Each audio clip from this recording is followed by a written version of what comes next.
Well, welcome. We're so excited to be here. Thank you so much for Lauren Hill for arranging this for us today and helping us put together this slide deck. Jess and I are going to wrap up our project with you and tell you about what's happening next.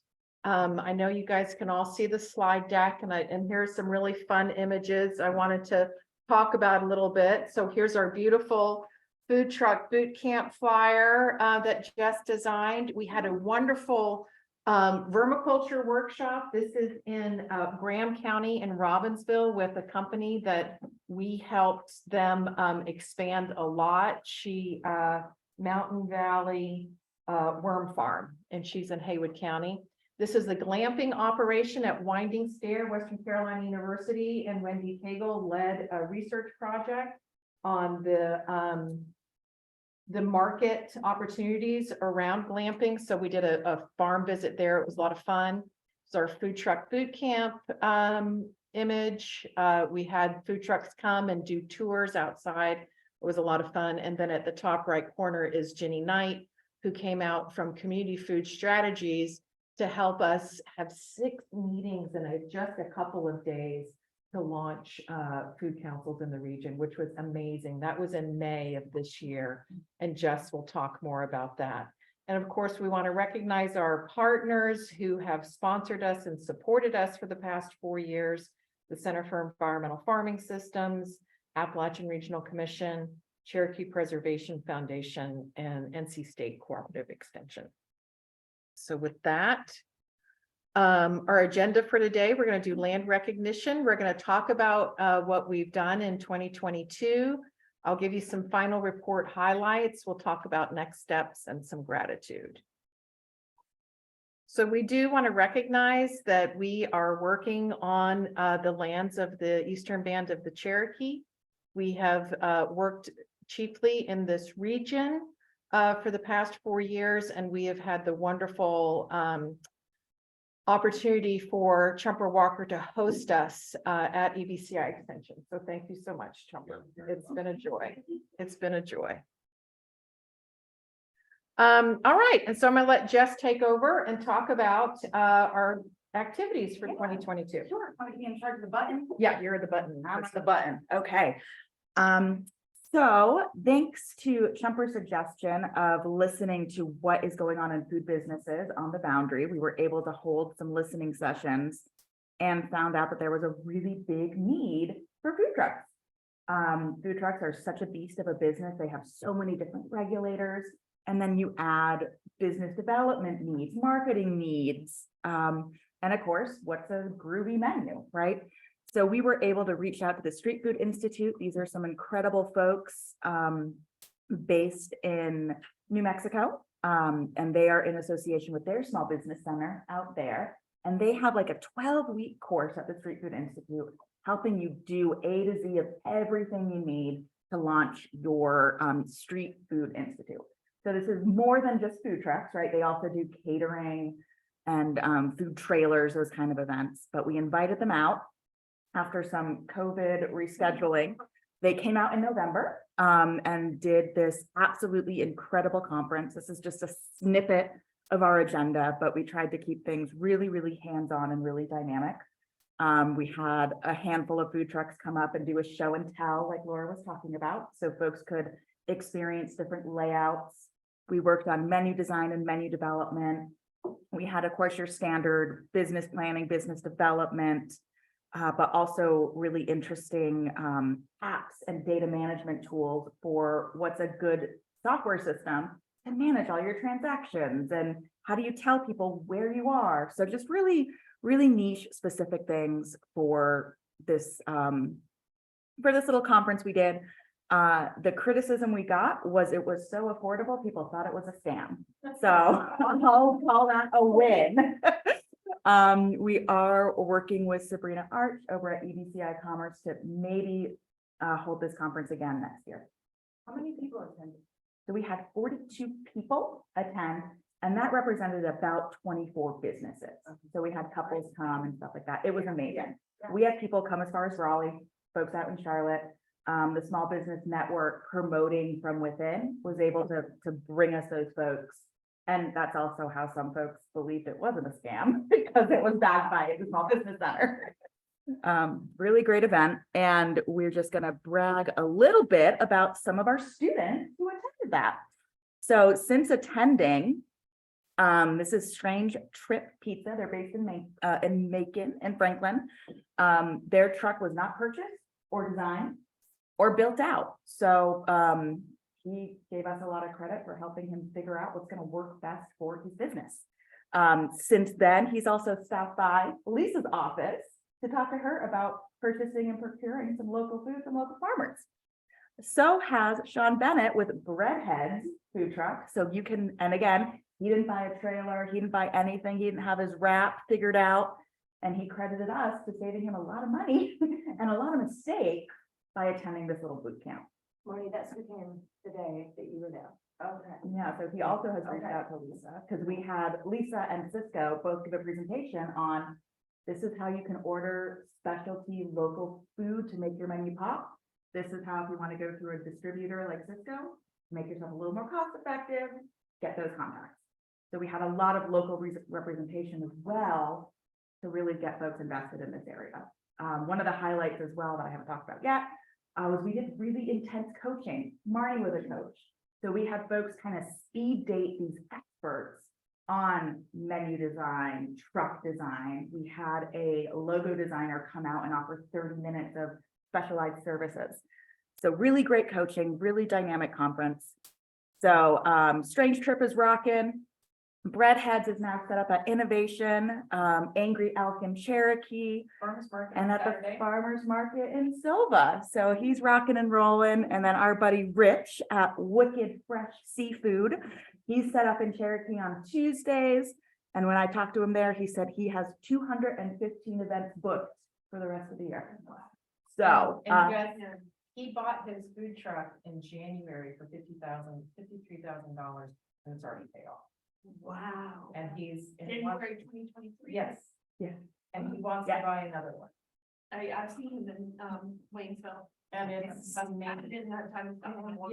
Yeah, he's closed his storefront in Waynesville to, I mean, I think they'll open it again, but he's doing really well. And what's it called? Balsam Outdoors, is that what it's called? Mhm.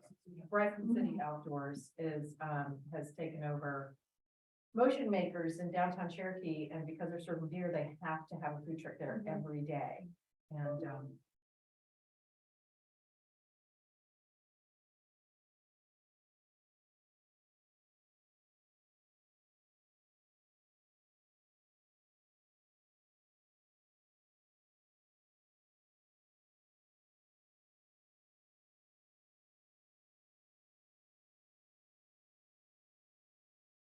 Hey everyone, it looks like Laura dropped off, so I sent them a text. One moment, please.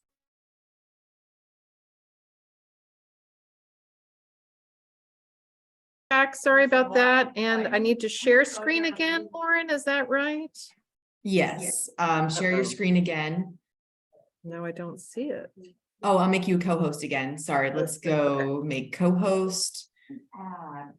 What we missed was DOT. We needed to have DOT come out. Okay, you have those permissions now. But it's really a more equitable startup. Okay, thanks, everybody. Okay, we're still talking about food truck. We really do want to hold this in Cherokee again. And we're thinking March 2024, believe it or not. Eastern Band Extension and Commerce will be our partners to do that. So really, really exciting. Yeah, cool. All right, rocking on food trucks. We'll also talk about our food council development. So as Laura mentioned, we had Ginny Night with Community Food Strategies come on out for like a week. We did 6 meetings in a week. And it was insane. We had about 100 or so community members show up to all of these sessions individually, so in total. So we had one in Haywood County on the boundary. Graham County, Macon, we did a Jackson Swain hybrid and then a Cherokee Clay hybrid. From those meetings, I condensed them all and made these really handy infographics. Happy to share these with those who don't have them. And really, we went through, the point of the meeting was to educate the community about what could a food council do? What does it look like? What do different food councils across the state, but across, I think we really focused on North Carolina. So what are different councils across North Carolina doing? Who's in the room? How do you get things done, right? So after that kind of little spiel that Jenny gave, we sort of divided the class into two groups, and folks kind of had an opportunity to share what's working in their community, what would they like to see, and how do they do it? And then folks voted, right? So this sort of middle white section with the little honeybees looking stuff, those were the top goals each community voted on for priorities in their little region, right? We also tracked on this, who was in the room, who are we missing, how many people were in the room, how many new connections were made. And what's really fun about this is it's hyperlinked. So you can click on different parts of it and see meeting notes, see the attendance, have contact information for who was in the room. And each of these are linked to the other. So if you have your, Cherokee Clay and you want to know what happened at the tribal meeting, you can click on Cherokee and it will take you to the Koala Boundary infographic. So we've already been using these and distributing them to community members, to politicians, to folks who care about what's happening with food in their community. So since this meeting, we have some very active councils still, which is really exciting.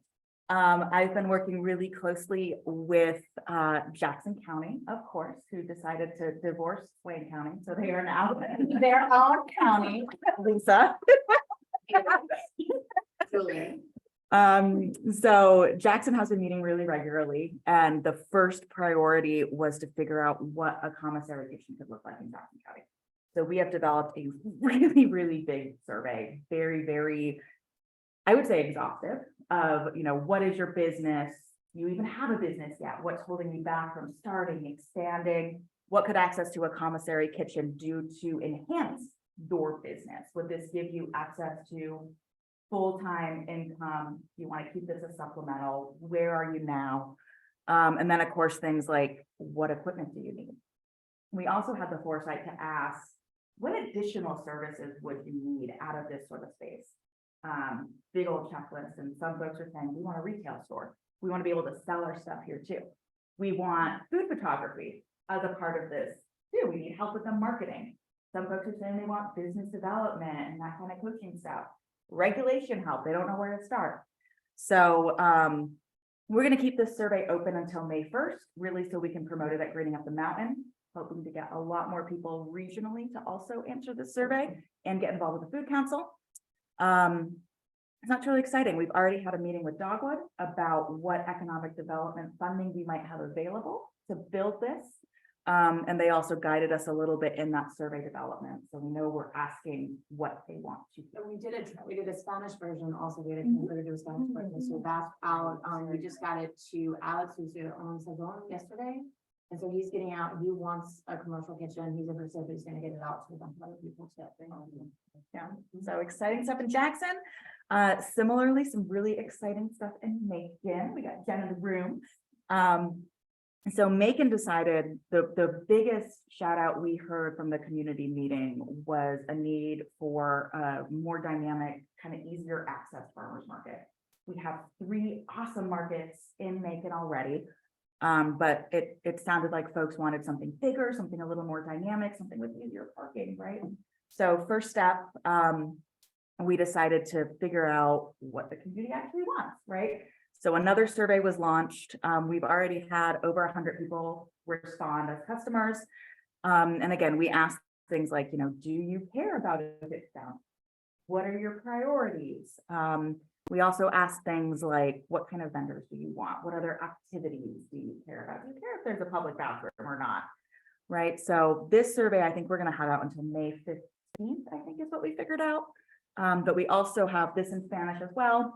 And we also have a vendor survey to go along with this too. We need to know who's gonna be there to sell? When do they want to sell, right? So these are both rocking and rolling. We're really excited. And thanks to our partnership with Mountain Wise, Jackson Food Council has a coordinator, 5 hours a week for 4 months to keep us on track. And we're in the process of finalizing a coordinator and a potential food farmers market manager for Macon out of Mountain Wise funding as well. Awesome stuff happening there. Graham is rocking and rolling too. Laura, I don't know if you can speak more to what they've been up to. They too are interested. They're building a commissary kitchen now. So Jess shared this survey with them so they can help assess who needs what kind of hours, how can this benefit the community?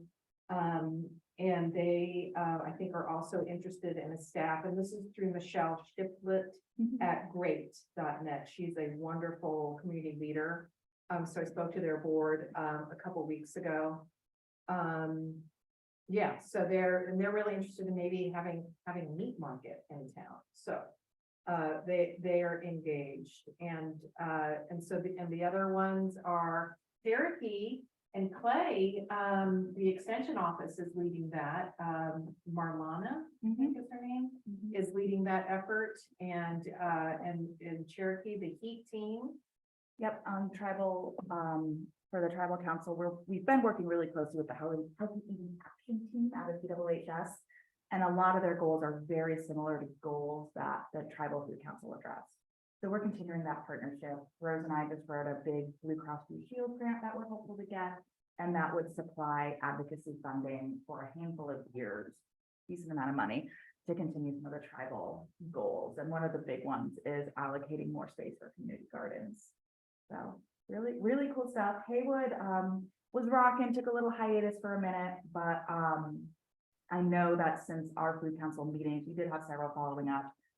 A lot of the food access organizations combined and wrote a grant to be able to purchase more local food from their local farmers. So stuff is moving, which is really exciting. And can you talk a little bit about the USDA? Yeah, so Community Food Strategies wrote a USDA grant and included our Far Western region, really to continue supporting food council development out here. So we're excited to continue to collaborate with the Food Justice Planning Initiative. They cover an 18-county region out here and have been amazing partners through all of these planning meetings and listening sessions. So we're excited to be funded, continue to work with them, and work with staffs out there and have some guidance and support. Cool. Okay, and then final big old project we'll talk about. Last time we all met, we were in the middle of our produce prescription program with Cherokee and Vecinos. Since we saw each other last, both programs ended. They were awesome. Vecinos loved the program so much that they actually pivoted money they already had to continue the program for 6 more months. They adapted it a little bit. So instead of doing consecutive 12 weeks in a row, they wanted to see what would happen if they did 1 a month in different locations. So we had 9 different kind of cohorts happening at the same time, which was insane. I think we reached like 315 patients in 6 months. And they all got a box of beautiful food, this time aggregated by WNC Farm to Table. And we went all over the region. We did a lot of hands-on cooking at the farm worker camp as well. So we would go to Gaia out in Brevard when the guys were getting off work, tons of food, tons of chaos, but everybody really enjoyed the program. Yolanda has shared with me a bunch of their research and their evaluation. So we have a little PowerPoint presentation. It is all in Spanish. Don't ask me to read it. But ultimately they saw value in this programming. They're excited about this programming for their patients, and they're excited to continue the programming. So thanks to the local food procurement assistance program, CFSA, SEPS, Dogwood, a lot of partners, we are able to continue to work with Vecinos for the next 2 years, essentially, and offer kind of back to our similar, we're looking at, again, a 12-week type program. They're going to add in their own priorities for their community based on other evidence-based interventions. So it's going to include mental health, relationship building, physical activity, and cooking and nutrition. So that's a 12-week course as well. They'll get a box of food every week to go home, as well as the recipes. and cooking classes will be incorporated in that. We'll also do kind of more like a 3-week program with the farm workers. They will get their boxes of food as well. And then they're looking at holding cooking classes with the clinics once a week for like 4 months, essentially this summer. So we're so excited that this relationship is still happening. And we're also very grateful for Marcelo at SEPS, who came out and made this really, really beautiful video about both the Cherokee and the Vecinos program. And I can't believe you guys haven't seen it, so we are going to show it to you now. It is short.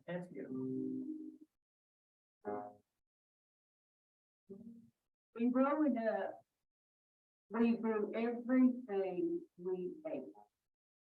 We harvested in the springtime. We processed what we could. It was healthy. I'm Judith Welch Smith and a member of the bird plant. We're the last remaining full bloods of the Eastern Band of Cherokee. A third of our people are diabetics. Being on a restricted diet, you have to have certain foods. And to get my groceries that I need, I have to travel 62 miles one way. The color boundary is really in food desert. And so when you bring food into a community and you offer them that gift, it can really allow people to bloom in other ways. The Produce Prescription Program is spearheaded by Father Dixon and Mountain Wise, and they chose Vecinos and the Cherokee Hospital as a program. A lot of our patients are migrants, are leaving a lot of times at 6 in the morning. They will work in the field until sometimes 9 or 10 o'clock at night. And that coupled with a non-nutritious diet, you get bad health outcomes. A lot of times in our patients, we see diabetes, pre-diabetes, and one of the biggest things that we tell them is to work on diet and exercise, and then we'll reevaluate them in 3 months. What we found is that we didn't have resources to support that statement of this is how you're going to work on diet and exercise. What these food blocks will do is it takes away the stress, it takes away the wondering, where am I going to get healthy food?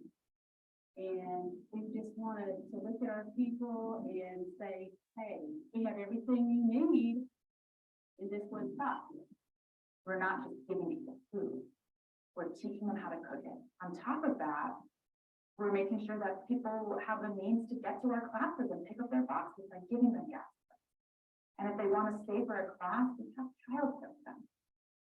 Esta clase aprendí a cocinar mucha comida rápida, rica y nutritiva. Entonces, para mí, yo pienso que la mayoría opina lo mismo, que es algo muy bueno y que más que nada nos está ayudando a nosotros como en el cuerpo a cuidar la salud. Each month that I've been in this program, my A1C is coming down 11. I've learned to cook different and with the different recipes. It's been a very good help. Recommend it to other people who are diabetics also. So I'll share the information that I've learned. Just tonight, I just had a quick moment with one of our male participants and I said, how did it go? How was the program? And he started telling me a recipe right off the top of his head. So that was kind of like, yes, we did it. Something about the excitement and passion around people learning about food for their health together in a cohort of people who are from their community in similar situations. It's just so tangible and it's so vibrant, and it's that kind of programming that gets people excited, and it's that type of programming where we see lasting changes. As a nurse, I know that food is medicine and it is a very building block to health and wellness. And there's really nothing more nutritious than local and fresh. Everyone can benefit from locally grown foods, and all farmers who serve those communities can benefit from having an audience who understands what to eat when and how to support their businesses, because that will support the community and the land that communities. These produce prescription programs are allow farmers to come together and co-op each other's products, and put them in a box and go straight to families' houses in this region, fresh food that they can really appreciate and enjoy. We already see the connections being made. We already see the kids are like, oh, when are we gonna go get our healthy food box? You know, they know that it's a healthy box of food. Every week, more and more kids showed up in a cooking class. And it was just so beautiful to see these kids wanting to take part and their families wanting them to be there. And it was just such a communal thing to see everybody cooking together. I'm not gonna forget that. For every one person you enroll, 4, 5, 6, 7 people from their household were engaging in the program. To me, that says not only can this program be scaled up, if we should be thinking about how to scale it up. One of the long-term impacts would be reaching people that otherwise are not reached. And the model that we have here in this program is low investment on the patient's part and high return in their health and their. Tiene buenos resultados y he tenido cambios. La comida del programa me está cambiando, está mejor.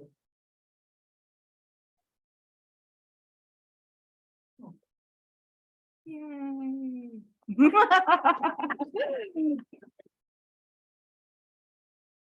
Thanks, y'all. Uh-oh. Again. Okay. Ta-da. All right. All right. Thank you, Jen. Thank you. So, you know, it's one thing to have a vision and objectives and ideas, and it's another thing to have a staff member who can make it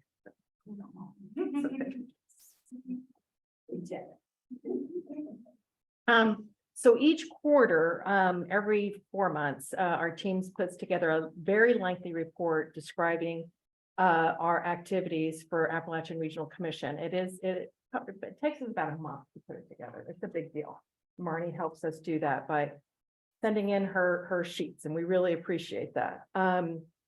As does Russ at Southwestern Commission. So thank you to our cost share partners, also ASAP and Tri-County Community College, Kelly, Heemstra, the Western District Director. It's really important that we have that cost share. So we really appreciate that support. So we started this project with 10 objectives. We actually started with 14, and ARC asked us to hone it down. And so it was a lot. It was a lot. And so not all of them progressed. And so I'm going to talk about that a little bit. So we have submitted our final report to NC State. I hope this is, oh, I'm sorry, those graphics didn't come. Anyhow, so this is the how we spent our grant money through the small business centers. It's a really wonderful model that for folks to apply for these small grants with us, they have to sit down with their small business center director. And this was a dual purpose, so that because a lot of farmers, you know, some can say that they go into farming because they don't want to sit at a computer and don't want to do a business plan, don't want to do a budget. But if they wanted access to this little grant, they had to. And so to say, I, you know, would like to buy, I always use pasture as an example, you know, I need $1,500 worth of new fencing to expand my pasture. Well, then the business counselor would say, well, for what? And what's your market? Oh, I haven't decided who's going to buy my land. Oh, we'll go do that market research and then come back. And then we'll finish your proposal, because we have to show what is the plan benefit, because then we come back in 6 months and 12 months to say, how did that go for you? How did the land sales do? And by the way, what else did you buy because of that? And so I'll talk about that more. But so this is a pie. So we worked with 3 small business centers, Tri-County for Cherokee, Clay, and Graham, Haywood County, and Ashley's on the call. Thank you so much for joining us, Ashley Schwenger from Haywood Community College, and Marnie is here from Southwestern. So this collaboration was really one of the hearts of our project, and we really want to thank them for that. And we're going to share how we're going to proceed. All righty, so I do want to go through our objectives briefly and let you know how we did with the 10 objectives we had. So the first objective was with Appalachian Sustainable Ag Project to conduct regional food assessment to identify gaps in the supply chain. And so Charlie Jackson, the then director, led that process. We do have a great recorded webinar about that, but that gave us a strategic guide for how to proceed. And so it was really very helpful, and fortunately, what he found were the things that we wanted to focus on were the needs in the region. And then provide training and support and curriculum resources for business leaders. This was really one of the hearts of our program. We held 114 training opportunities attended by 1,700 people, and 653 of them expressed improvement and gained knowledge. So you can imagine doing this through a pandemic. We've had a bit of a shift. We were doing things in person and we shifted to web-based. It is very difficult to get folks to fill out an evaluation after a web experience, no matter how many times they email that. And what was interesting, and Jess pointed this out in our final report to ARC, was because we do this through the Small Business Center network, anybody can register. So we had folks from Durham County, Pitt County, Robinson County that we cannot count. But I appreciate that we still had an impact beyond our region. So grateful for that, but at the same time, we couldn't count those impacts. Support food and farming business product development and distribution through cafe. This is the Blue Ridge Food Ventures in Inca. Well, come to find out, folks don't want to drive that far. Working in Graham County, you know, even though they have a commercial kitchen in Stokoa, folks don't want to leave Robbinsville. So let alone drive all the way to Inca. So this was part of our project that did not progress, even though they were a wonderful partner and willing. So one of the things that we did for them that I do think is helpful is Marcello came to town, and we have a series of 7 videos, and you guys should look at this for the kitchen because it goes through what each piece of equipment can do. So it describes, you know, what is the thing that, you know, seals bottles and what freeze dries things. And it's these tiny vignettes of what those equipment things are. So we have those. And Cafe continues to advise us. We did a tour with the Tribal Commerce Department to check out their commissary kitchen. They helped us with the survey. So they were a great partner, but it didn't quite work out. So when we did our 4-year extension, or 4th year extension, we moved that money to Advanced Business Services, which I will talk about in a minute. Assist culinary, ag, and business, continuing education and curricular programs in community colleges and the universities. Well, this did not happen as well as we would have liked due to a pandemic. So it was hard for us to get into classes when classes were ended, you know. However, Western Carolina School of Business really, and the communications department really rose to the occasion and helped farmers transition to online sales. It was amazing. It was a really amazing experience. And we did that through our apprenticeship program. But we were still able to interact with 259 students. The integrated health science program really was a surprise of how well Jess collaborated with them and Patrick Barron, Dr. Barron. So we really had some fantastic experiences, even though it was not as much as we had anticipated. And I will say, Tri-County Community College, we did work with their culinary students on a grower buyer meeting, which was a lot of fun. Advanced Business Services was a real highlight.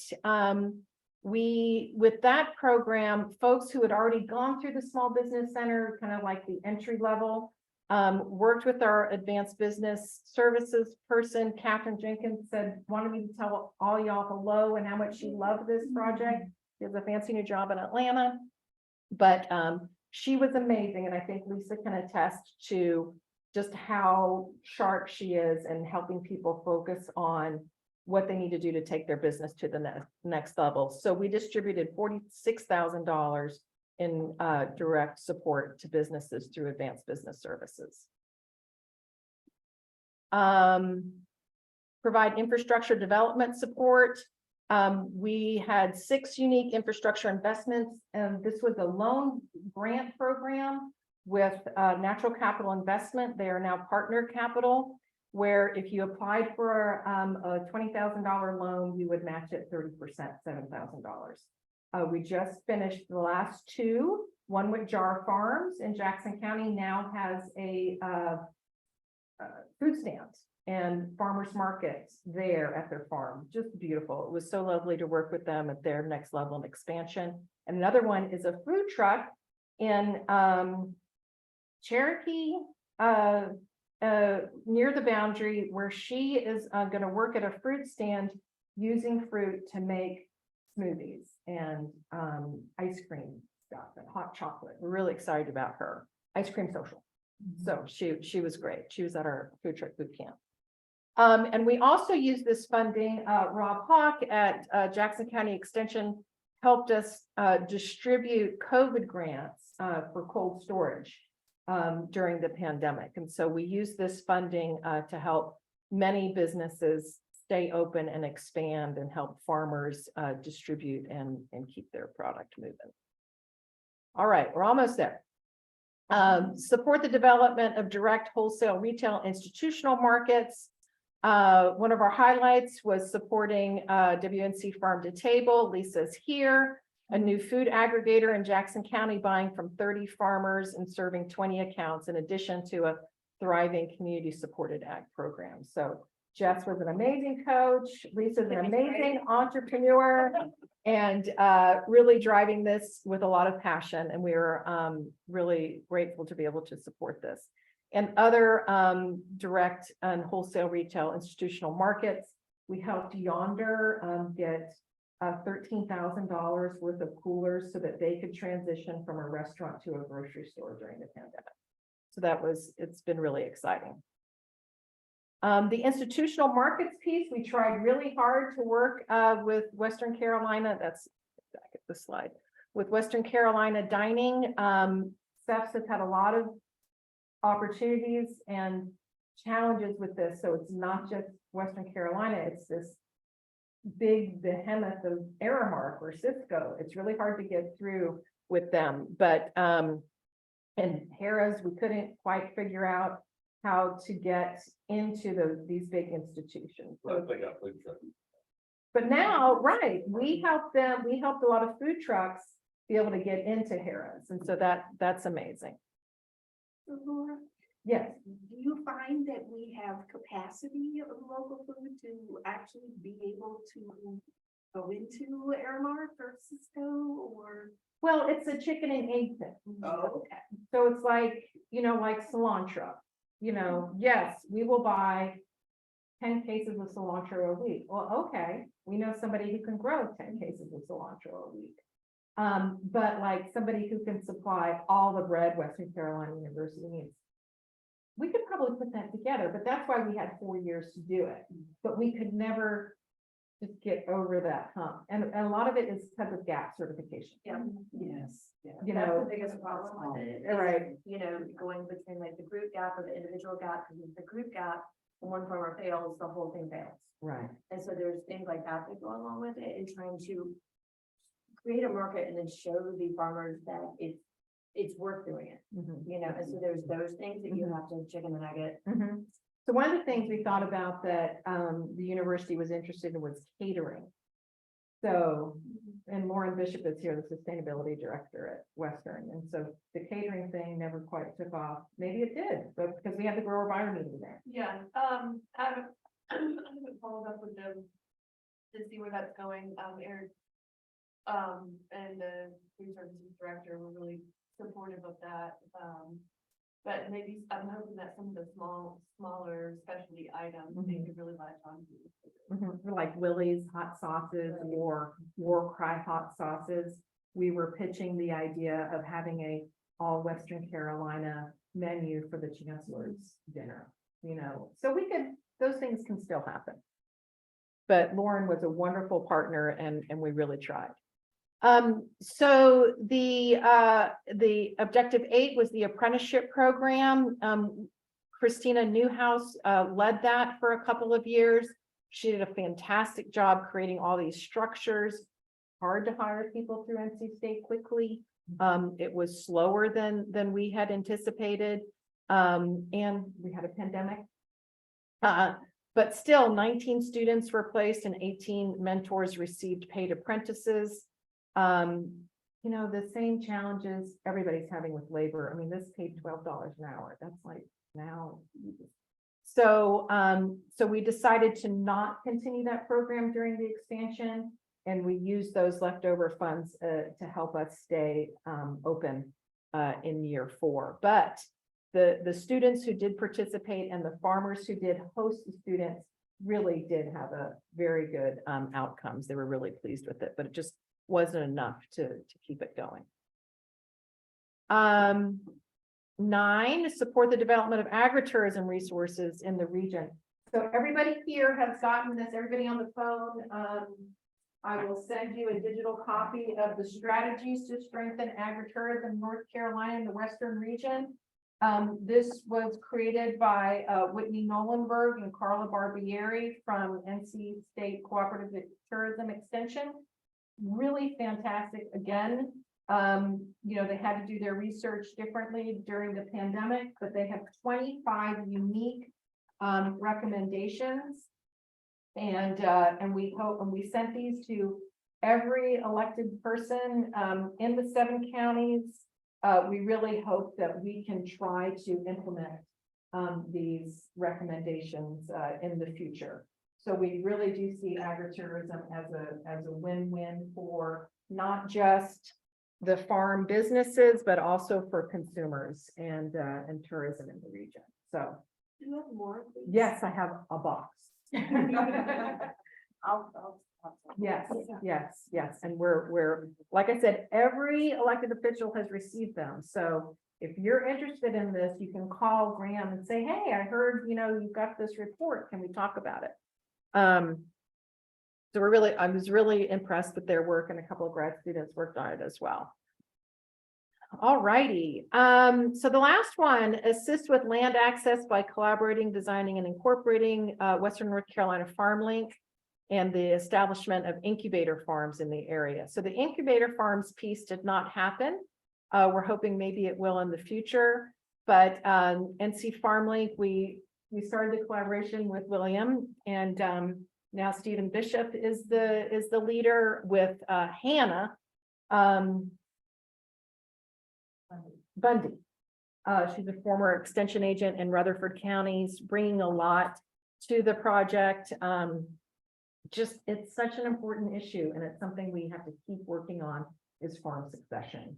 A lot of folks, their kids don't want to stay, but maybe they don't want to have, you know, a Dollar General on their farm. And so we really want to talk and have those resources about farm succession.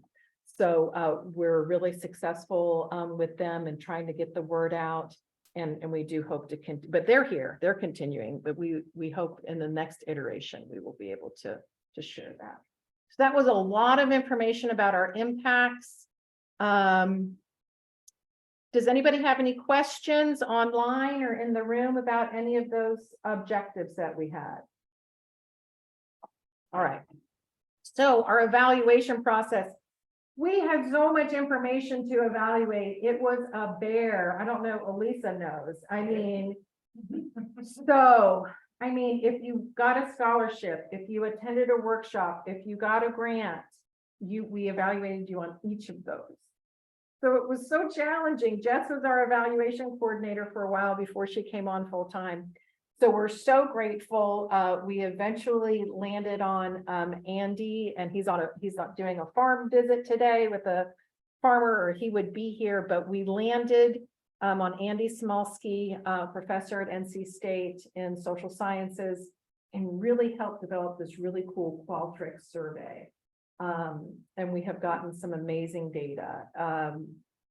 And we are going to publish a manuscript with Wendy Cagle and Drew at Western Carolina. They're co-authors. At our February advisory board meeting, we said, we've got all this data, we've got to figure out how to present it, but we didn't have the capacity on our team. So we said, well, we'll go to Western and see. And fortunately, Wendy Cagle in the business department and Drew in the statistics department, we got a student and looked at all the data, and we came out with these recommendations. And the recommendations are, you should fund small farm. You should fund small to medium scale farmers with these grants. It has this type of effect. And one of the biggest outcomes, successful outcomes we have is the leveraged private investment.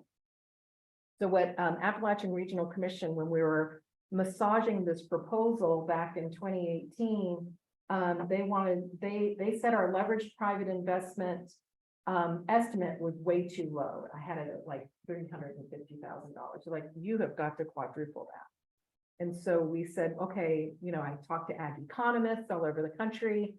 Christina Newhouse was really helpful. Russ Harris was really helpful.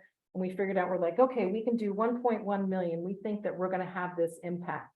And so it turned out we had $2.2 million in leveraged private investment. So what that means is, if I give Millie $3,000 to buy 5 more sheep, 6 months later, I'm going to come back and say, well, what else did you buy, Millie? Well, what money did you make? Did you make any money? Yes, I made money. So that's leverage. And then what else did I buy? Oh, well, I had to hire this shearer. I had to go to the vet. I had to do this. So because we made that investment in her business, she in turn invested in other businesses in the region. And that's what Appalachian Regional Commission wants to see. That's what they want to take back to Congress to say, look at us. We are having this impact in the community.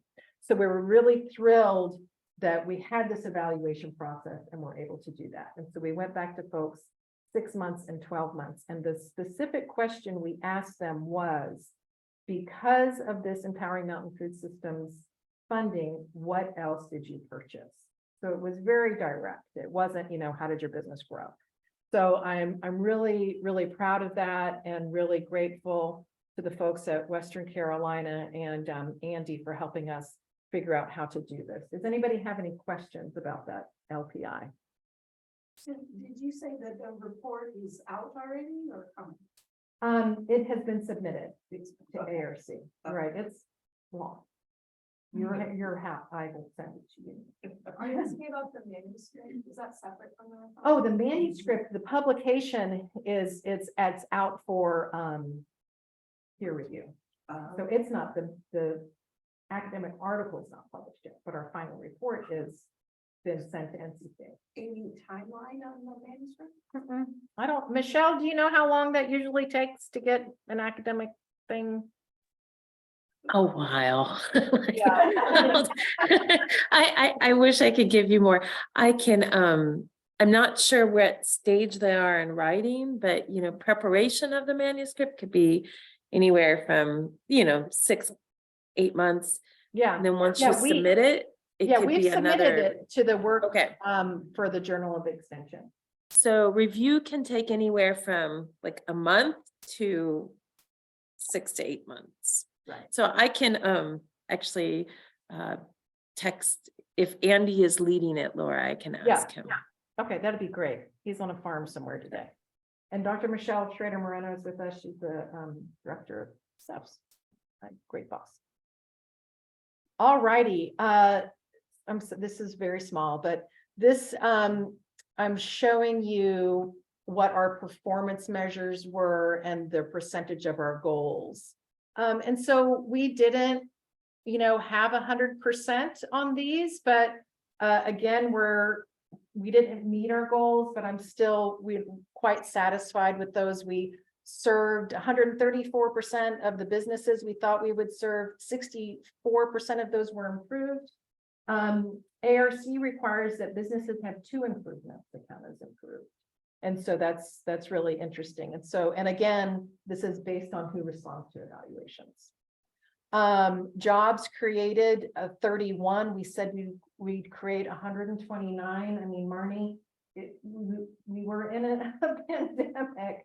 And one of the things we didn't do, which I do want to do if we do this next time, is jobs retained. Jobs retained are better than jobs lost. So we do, and we didn't ask that question, so we will ask that next time. So let's see, leverage private investment, I talked about that, workers and trainees served. We did 129% of that. A lot of that came from the amazing work that Jess has done with the farm worker community. But again, it's really hard to get those evaluations, but we had 57% improvement. Students serve, I talked about that, how it, we weren't able to get into the classrooms the way we had hoped. And then Patrick Barron from Western Carolina helped me and put together some nice visuals that we'll submit to ARC and to our future funders. And this is again those two improvements. And so so the improvements were a change of income, change in services, launched a new product, new marketing outlets, and added equipment. All right, so what's next? What's happening next? I don't know if y'all saw Dogwood's Agri-Tech report completed by Research Triangle Institute. Amazing report and just really propelled us to apply to Dogwood because the recommendations that Research Triangle Institute has for developing ag in the region mirrors the work that we have done thus far. So we have gone back to them and are really hopeful for a 1-year grant funding this same type of work. If it's only 1 year and not part of the 3-year, which I'll talk about, it will support a supply chain assessment in 13 counties in the Qualla boundary, working with 5 food hubs, including a new aggregator in Cherokee, to assess what's missing. What do we have? Loading docks? Do we have cold stores? Do we have commissary kitchens? Do we have commercial kitchens? Really excited about this assessment, and so is Dogwood. We will have another food truck boot camp. We'll be working with the tribe on their support for the local food procurement assistance. So that's a 1-year grant with Dogwood that we will know in July. We are also submitting next week another power proposal to Appalachian Regional Commission for years 1 through 3, duplicating this program much smaller. Michelle was firm and she said you have 5 objectives this time. So and I really appreciate that. And the 5 objectives are supply chain, hiring a area specialized agent for agribusiness. Rob and Chumper have signed on to participate in that, as have Watauga, Mitchell, McDowell, Burke, Rutherford, Buncombe, and Yancey County. So we're really grateful. Russ did a fantastic introduction for me to the other COGs in the region. The councils of government have all signed on. This work mirrors what they have put forward in their SEDS, which is a comprehensive economic development. And also Ann Bass from NC Commerce has been really helpful in helping us frame this. So, so the assessment, the area specialized agent, again, with the loans and the grants that we will focus on, much more targeted this time to supply chain infrastructure improvements. There won't be as broad the grants that we will offer. Again, working with FarmLink, and a new focus we'll have on developing collaborative farming groups, and Western North Carolina Food Justice and their collaborative ag network will be part of that process as well.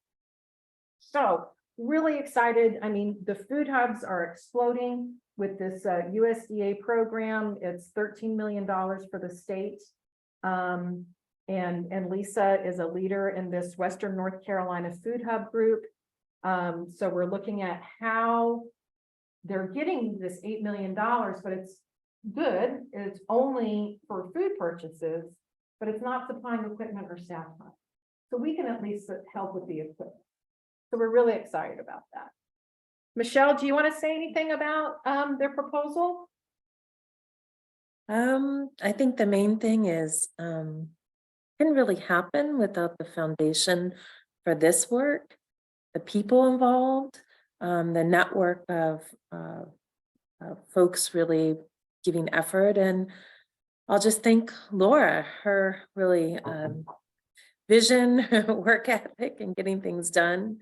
I'm really appreciative of it. So the idea is, maybe mentioned in the chat, less objectives. I'm not a fan of more than 5 or so, but really expanding this work to a greater number of counties, digging into the successes, the farmer grants and the agribusiness training, market development. And I would say really, we do have money coming into the state and into the region with these local food procurement funds. But as you all probably know, they don't fund a lot of things like infrastructure or extension training. And so trying to fill the gaps and trying to complement those. Thank you, Laura. Great, thank you. So happy to share those objectives with any of y'all for feedback. It's an amazing group, and the Small Business Center Network Director, Ann Shaw, did a fantastic introduction to, we're going to work with 10 total small business center networks in the state. And the match they have supplied is over $150,000. It's amazing. So grateful, so grateful. I think it's just such a good part of what we're doing in North Carolina. All right, so some of our great partners, I got to mention Annie Baggett has now retired from North Carolina Department of Ag, but she came out here on numerous occasions to talk about agritourism. Really grateful for her. War Cry Pepper is one of the businesses. We're really excited. He has said, I got a letter of support for him for this grant. He's like, I can now make money I can make a living from this because of my work with Darnell Farms and Western North Carolina Farm to Table, which is amazing. So his expansion, and it's not just his pepper sauce, it's microgreens. Yeah, he's killing it with the microgreens. So we're really grateful for that. Smoky Mountain Mangalista is a farm in Haywood County that had to pivot to agritourism during the pandemic. If you want to bring somebody out here, it is a gorgeous, gorgeous piece of land, but they had to pivot during the pandemic and opened up their farm to agritourism. She's presented for us on numerous occasions, and I'm really grateful to her. Western North Carolina Farm to Table, our fantastic partner and worker bee, amazing Lisa has done in these past couple of years by just true grit. So we're really grateful. Mighty Gnome is a fantastic partner, and Sarah and Dustin at Sustainabilities as well have really counted on them to help spread the word about our collaborative farming efforts and the work that we do. Community Food Strategies, Jess and I mentioned, we are part of their USDA grant promoting food councils in the region, always willing to help, just a fantastic partner. And of course, Western Carolina University has been a wonderful partner.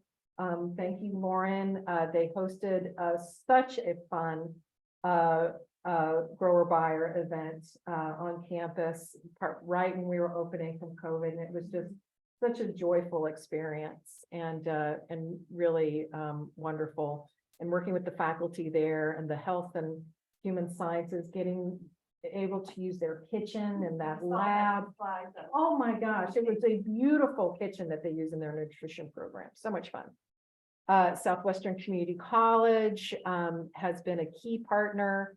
Tri-County Community College and Haywood Community College Small Business Center. So thank you, advisory board. We haven't met in a while, so this is a lot of information to share with y'all today, but I'm so glad we were able to come together. I haven't had a chance to look at the chat. Lauren, are there questions that we need to address that are in the chat? There are not at this time. Okay. Well, does anybody have any questions? I'm I'm open and Jess is open to hearing anything from any of y'all. Well, we can wrap. There's still some food here, thanks to City Lights Cafe and to Steph's for supplying our meal today. Thank you all for coming. I have a very special thank you. Oh, hold on. Anne? Well, I just wanted to ask a sort of a timeline question. Okay, yes. So today is your last day? Yes, officially, And so then you're going on a little vacation? I am. And then, We'll know in July if Dogwood funds us. And if Dogwood funds us, that's the 1 year. We'll probably know this summer if we're moving forward with Appalachian Regional Commission. But if Dogwood hits, that's September 1. If ARC hits, that's October 1. So we'll hit the ground running September with the assessment. so you will be back. I have to apply, and will you be a reference? So, yeah, Because I do want to thank Laura. I think she's taken the DC ARC staff in a way by storm. I don't know if they've ever seen reports that are so in-depth. So, I mean, rigorous, incredible. The way Laura interprets things is just so far beyond, I think, what any of the folks up there ever expected or probably have seen before. So we've got a model, and we talk about, a lot of grit, and there's a lot of grit around the table here, but Laura, I think, has done just an amazing job of pulling this together. a leader is only as good as her team, and so I'm so grateful to Jess and Chumper and Lauren, especially, that makes me look good every day. So thank you, Lauren. And thank you guys. I mean, I have called on y'all, I called on Russ, and I'm like, Russ, video, blah, blah, blah. And, it was very helpful. And Rob and Chumper have absolutely done the same thing. And I really appreciate your leadership. And Michelle has been so amazing, even during her interim period. And now that she is permanent co-director of SEPS, is so committed to Western North Carolina. And her son's gone to App State. Unfortunately, he's not going to Western, but I did visit out here. But so I know she'll be in the mountains, and she really is committed to working with the tribe as the Center for Environmental Farming Systems is. So we're really excited. We know we will continue to be here. There is an application process in place now. Somebody in the room has applied for a job working with Empowering Mountain Food Systems for the next 2 years. So there's a lot of work still to be done, and really, really grateful for Jess's leadership and really, I say, the heart of the organization. So we really thank you, Jess, for your great work. But everybody around the table has had a role, so I appreciate you. Okay, anything else, Michelle, that I should cover? No, I think that's it. Just thank you to all that's there. And my last thing, I forgot to thank Lauren and Jess. So thank you very much for all your efforts and time. Right. And I do want to mention Stephanie Rayburn, who's been our communications person.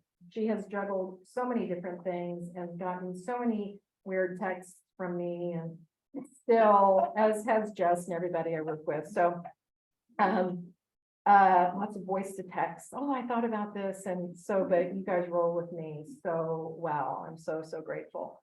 Gosh, there was one more thing. Maybe that was it. Just thanking Steph. We do have our last newsletter is coming out today, so you will see that. But I think that's it, everybody. We will keep you posted to what's happening next. And again, really appreciate all y'all. So thank you. Okay. Bye, And everybody. Laura, we got a good reminder in the chat.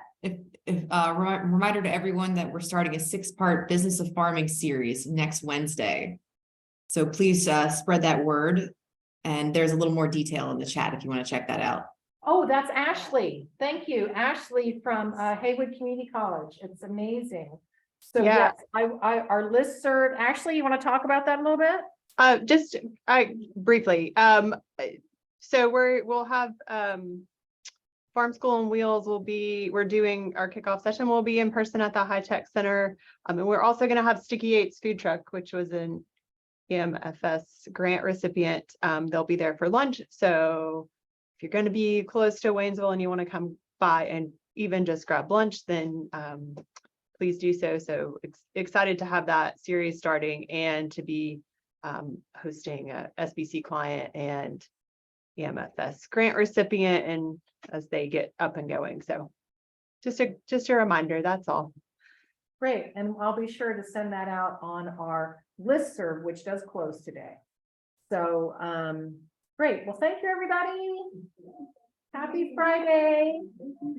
Okay, bye. Thank you, Lauren. Thank you, everyone.